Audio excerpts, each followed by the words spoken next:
Hello friends and my dear students, today we will discuss on the topic adverse drug reactions, risk factors and classification.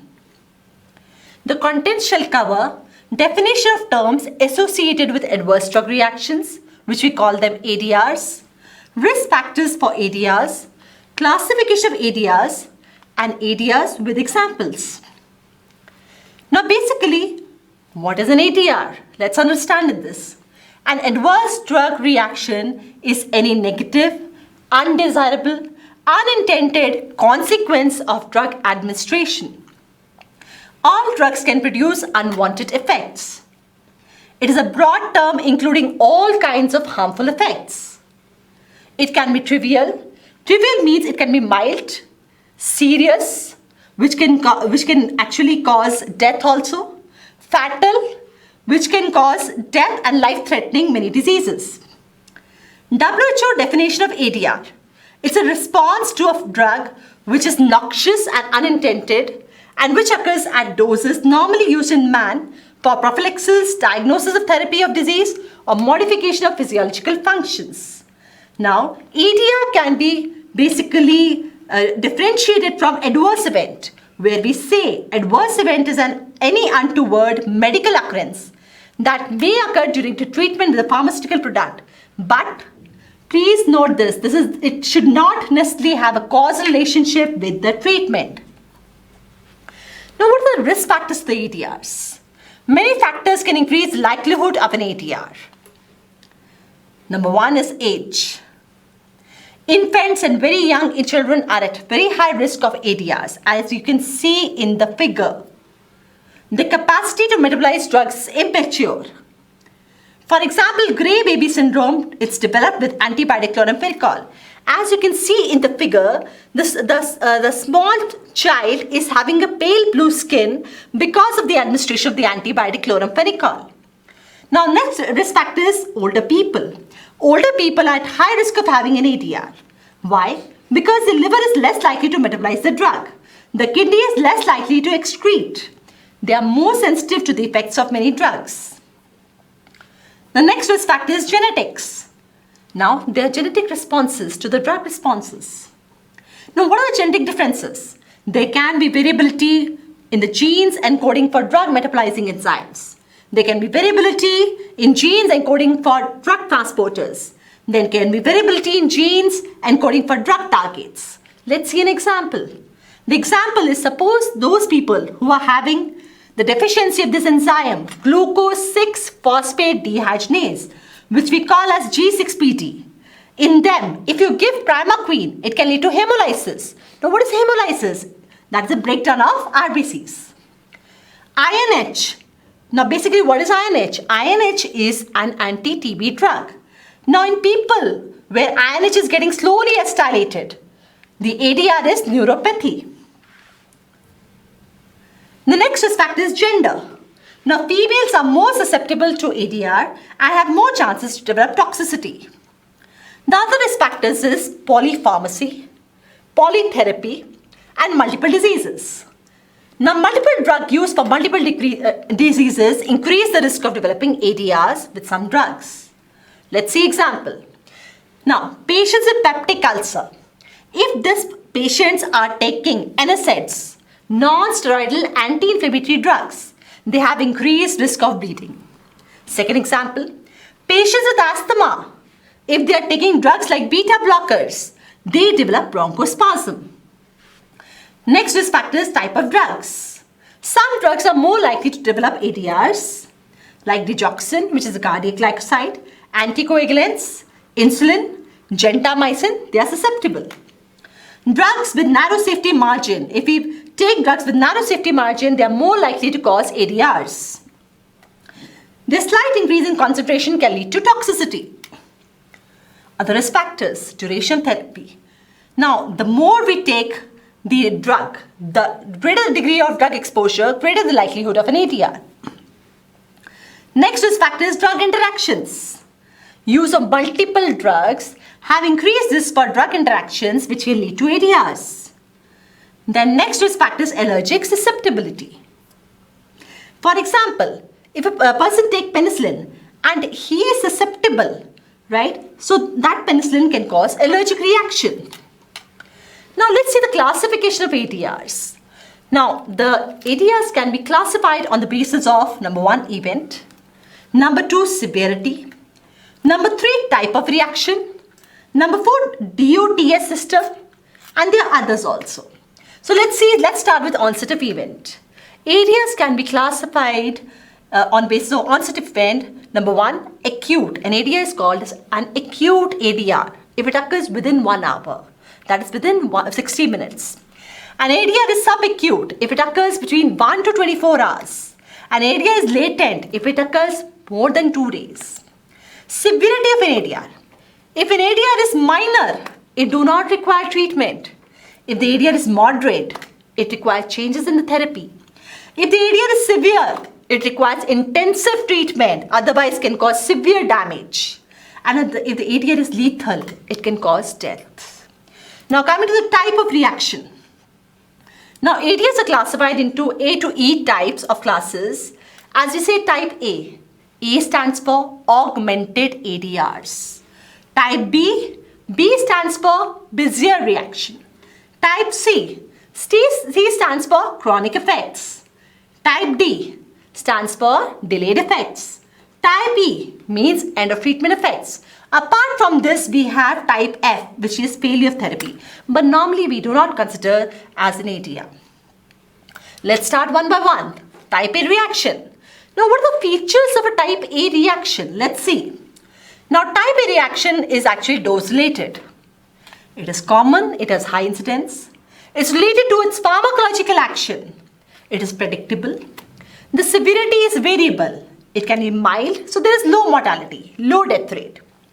It is reversible on stopping the offending drug. Let's see the examples. What are the examples of type A reaction? For example, bleeding with anticoagulants like warfarin. Okay, like warfarin is given, so it can have the ADR of bleeding.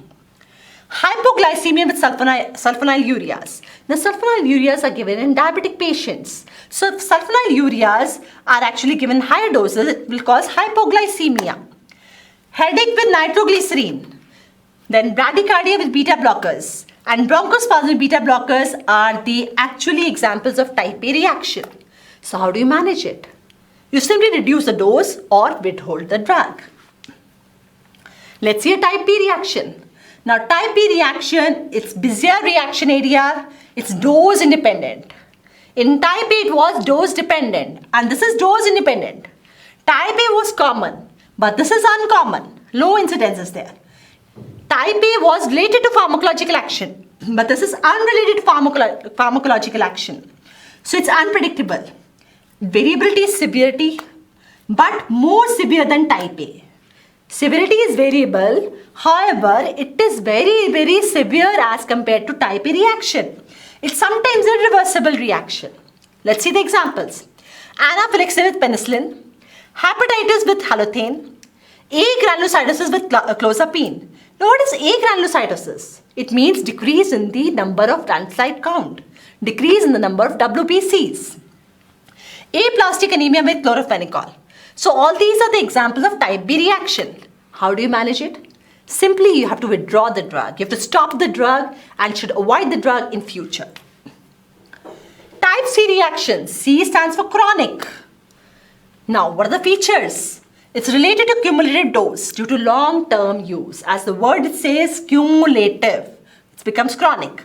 It's dose-related and time-related. However, there is low incidence. Let's see the examples. If we take steroids for long time, it will lead to adrenal suppression. If we take benzodiazepines for a long time, like diazepam drug, it causes dependence. How do you manage it? You reduce the dose or you withhold the drug. Type D reaction. D is dilated. Again, dose related and time related, but it appears sometimes after the use of the drug and it is normally uncommon. Let's see the example. The example is teratogenesis. Now what do you mean by teratogenesis? It's the ability to cause bad effects, harmful effects in the newborn if the drug is given to pregnant woman. Now the second example is carcinogenesis. Diethylstilbestol was given to pregnant ladies and it was found to cause vaginal cancer to the next generation females. So you can say that it's a delayed reaction.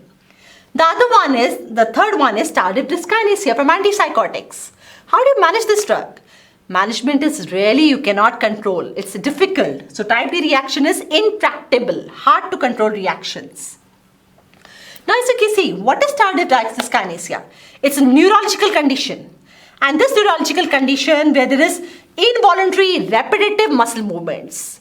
The child has twisted hands and he has to do proper movements. There's repetitive muscle movements. Coming to next reaction, ADR. Type B reaction, that is end of treatment. What are the features? Now suppose you are taking a drug for a long time and then you withdraw it. Or there's abrupt discontinuation of drug. Then you suffer from type E reaction. For example, beta blocker withdrawal. If you're taking beta blocker, atenolol for a long time and you withdraw it, there is rebound hypertension. There is rebound tachycardia. Another example is opioid withdrawal. Suppose you're taking some opioid drugs and you withdraw it, then there is anxiety, insomnia. So that is actually withdrawal reactions. How do you manage it?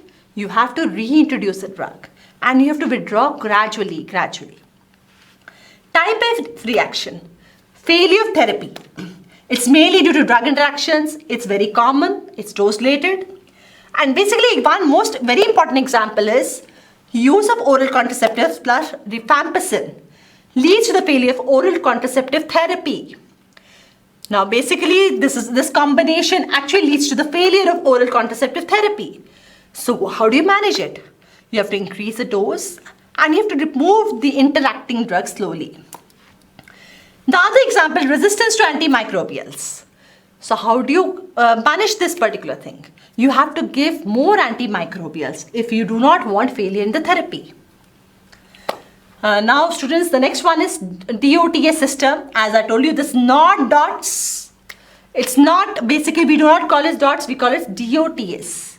DOTS, where DO stands for dose-relatedness, T stands for time-relatedness, so S stands for susceptibility. So ADRs are classified based on the time, based on the dose and susceptibility of a person. Susceptibility means how much a person is at risk for the particular ADR. Now this provides useful means to examine various factors that describe a reaction and individual patient susceptibility. Now this DOT system is at this classification has got high acceptability as it addresses the issue of some ADRs not fitting within the A to F scheme. Now what are the factors which are increasing susceptibility? Number one is genetic predisposition, because of different variability in the genes, as I have told you. Then age increases susceptibility to ADRs. Then you have gender, like females are more susceptible to ADRs. Altered physiology of the body. Then disease, if the person is suffering from a disease, so that person is more susceptibility to develop an ADR. Drug interactions also, so these factors increase the susceptibility to ADRs. Now, if we go in ADRs detailed categorization, you have side effects, secondary effects, toxic effects, intolerance, idiosyncrasy, drug allergy, photosensitivity, drug dependence, drug withdrawal reactions, carcinogenicity, drug-induced diseases. Students, all these details shall be shared in your next video. And I think so you have been able now to understand basically what is an ADR, how you can distinguish ADR from an adverse event. Now, how do you classify ADRs based on type A to E, including F reaction? Then how do you manage different types of type A reaction, type B reaction, C, D, E, F? What is the DOTS system? And this will be followed by my next video. So thank you so much.